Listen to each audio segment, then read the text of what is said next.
Do you think you're prepared for this? No, you probably aren't. But hey, anyone who's ever played a 3-tank Cromwell platoon knows what we're getting into. I'm here with Mallory and Assad, and we are preparing. Well, actually, this is part of a long night where we just sat there and played Cromwell platoons. So for this one, we have decided that, well, it's live oaks, which means bridges, and it's a tier 6 game, which means full yellow. There will be strategy. What strategy? This is Cromwell's. Let's just go. Let's just go. The Cromwell trade will be stopped. So a little bit of texting derp there. So be prepared to be in position, but that's okay. Cromwells don't mind. Just don't try and text and drive while you're at battle in the Cromwell and it ends poorly. So we have announced to our team our intention to just rush the tracks here, and we've got a few other tanks coming along with us. You can see that very few tanks can match that tier 6 can match the Cromwell for their simple ability to get into position. Even the T50-2 who's been able to keep up with us, and everyone else is falling behind. Oh, and a leopard. Yes, the leopard can do it too.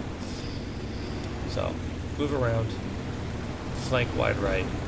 And the first plan is just to dive into the little divot here, where the enemy medium tanks are hanging out, and just start taking them apart. It's Cromwells. What are they going to do? They cannot run us. They cannot shoot us all. Sure, 30-45 enemy is a bit annoying to shoot at, but there's now 6 tanks standing up on him. And in seconds we've cleared the dip, and we are now turning to charge into the enemy base.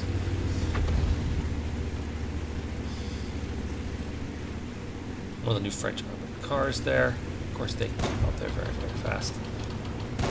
There's the enemy AMD 170B. He's like, do not want to have anything to do with this.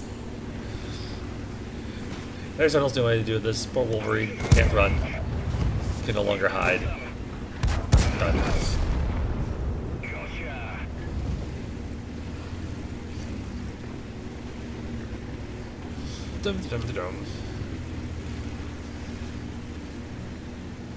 So he's running for the only place where there's any real strength and tanks left for his team, which is inside the city. Oh look, it's the enemy artillery. I'll slow down to get accurate shots into this.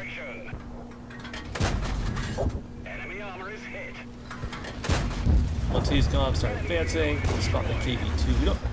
We do kind of want to rush the KV-2, but not yet. We want to kill as many of their friends first as possible. Maximize the chances for an easy victory.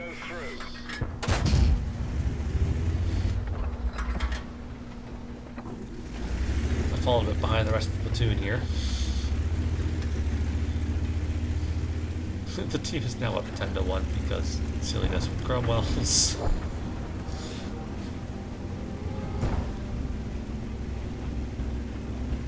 What is the other team going to do here? How are they going to stop the Cromwell platoon? They can't. There are Cromwells. All together. You come rushing in like crazy people. They don't really care if they're being shot at. I heard this one KV-2 fire. Unfortunately, I misjudged which KV-2 it was, because otherwise I wouldn't have done this. He's fired. Let's go. Oops.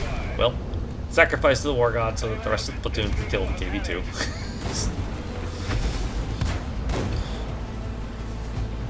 Then scarcely 10 seconds later, the match is over. So, you thought that was silly? You say, well, that was easy, right? That was a tier 6 game. You're totally top tier. Simplicity, fine. Challenge accepted. Here's a tier 8 game from the same night, with the same platoon, with the same members. This time we're going to be a tiny bit more cagey. We're going to set up in the middle. We're going to wait about 2 minutes. This is important on Fisherman's Bay when there's big tanks. You want the heavy tanks to be fully enclosed in the city. You want the tank destroyers to be fully packed up in their corner in the southwest, which leaves the middle actually relatively lightly defended. And then you just rush in, you pick a flank, and you insert, and after punching out whatever's in the middle, you pick a flank and just engulf it. In this case, looking at the two teams, there's a fairly large number of tank destroyers and a lot fewer heavy tanks, so it makes more sense to go and hit the city in the rear once you have taken out whatever's holding the middle. The hard part is sitting here and waiting for 2 whole minutes.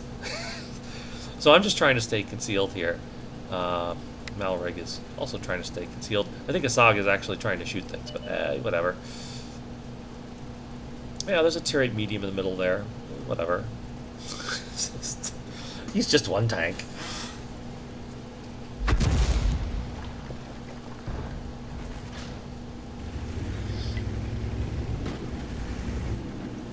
Gotta be patient. Oh look, a light tank. The light tank has been stunned.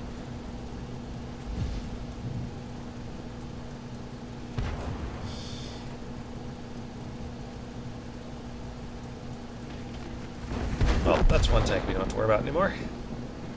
Korea's still in there. Lost a little bit of health. Lost a little bit more health.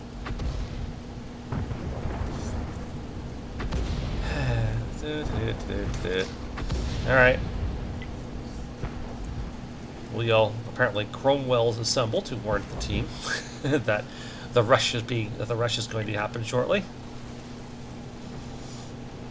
Yes, Cromwells, because, you know. Here we go, 3, 2, 1. Go, go, go, go. Alright. So, first target is Korea. Oh, look, there's a Claws player and a Tiger over there. That's nice. Don't care. This poor M46. No! What's happening? Why there's so many tanks? Nope, well done. Alright, so now we're going to turn south. The idea here is that the tank destroyers in the southwest corner and heavy tanks over in the east have a hard time shooting both directions at once. First, though, we're going to do something about this comet. Fortunately, Asag just got taken out by a Claws player and a T-29 because, you know, it's not like they're not overpowered enough already. This comet is really doing his best, but he's being shot at by at least 3 vehicles. And now he's also been taken out. 1 Cromwell down, but 2 to go. We're now looping around. We don't know that they're there, but there's a pretty good guess that, yep, there's SPGs in this corner. Oh, look, both enemy SPGs, so we're going to just move in and try and casually slaughter them. And then we're going to hit the heavy tanks in the back. We can see that some of our heavy tanks are now moving in. So there's now 3 enemy heavy tanks surrounded by at least 5, maybe 6 vehicles. Sure, really good players, really big tanks. Don't really care. It's a Cromwell. Let's go. Hi, Tiger. Oops, that's not good. Help. Nope.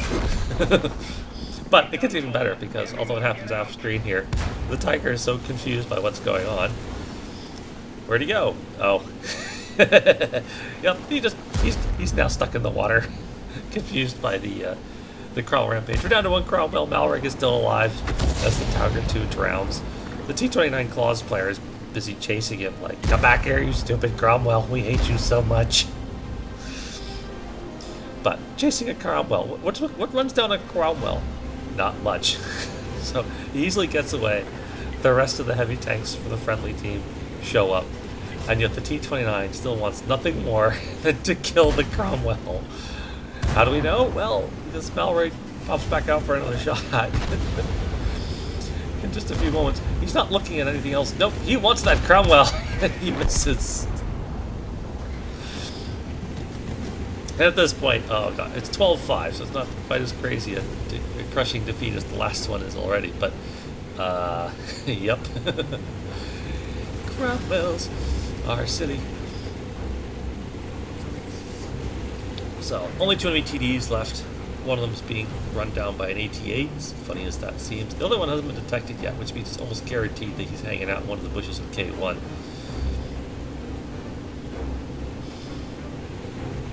So, guess who's the best scout on the team? Yep, that would be the Cromwell.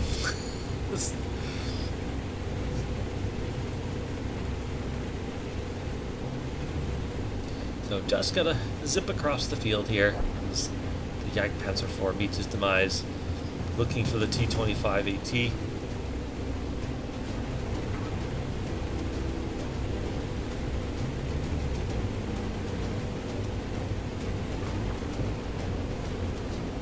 There he is. And how fast can you vaporize a tank destroyer? Well, about this fast. And amazingly, one Cromwell survives the tier 8 game. Not lol enough for you? Fine. You'll do one more. This is the last match we played of the night. I think at this point we'd find, although we were all getting very tired, as you can see from how clumsily we're all driving, we'd finally hit our groove. Because this is easily the best match we played all night. I think it's the only one where we all broke 1,000 damage each. Also, this one we're communicating with our team. Our T50-2 saw us and immediately started pinging the map. He really wanted to yellow the 0 line. And of course, we had already been talking about it, thinking, oh yeah, 0 line. So, in this case, there's going to be the 3 of us, a T50-2, and a Stritzwagen 74, who are literally all, well, Stritzwagen starting in the middle, but the 4 of us, the light tank, the 3 of us, are all going to just YOLO straight in here. Yeah, there's some of that clumsy driving I was talking about. Don't worry, there'll be more. Yeah, get out of the way. Alright, well, there we go. Enemy team. Let's get them.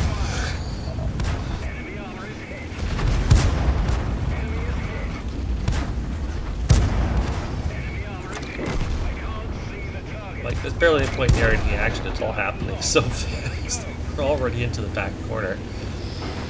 We've already found the one enemy artillery. Hi, Hummel.